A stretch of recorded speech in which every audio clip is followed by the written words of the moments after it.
If you're in the Amazon Influencer Program, you may want to do a lot of your work from your phone. Now, I'm not one of those people. I mean, I'm in the program, but I try to stay away from doing work on my phone. But I'm here to help. I see people struggling with this all the time.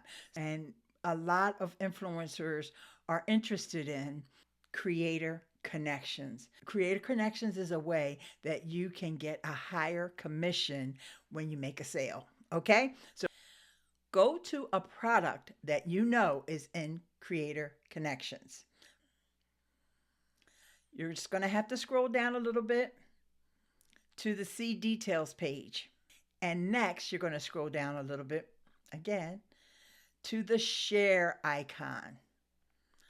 Click on that share icon, and you'll see that one of the options there is to go to their Creator Connections page and to learn more about it. And that's going to take you over into Creator Connections. This is your first time here. My name is Ileane Smith, and I talk about the Amazon Influencer Program and other affiliate programs here on the channel all the time.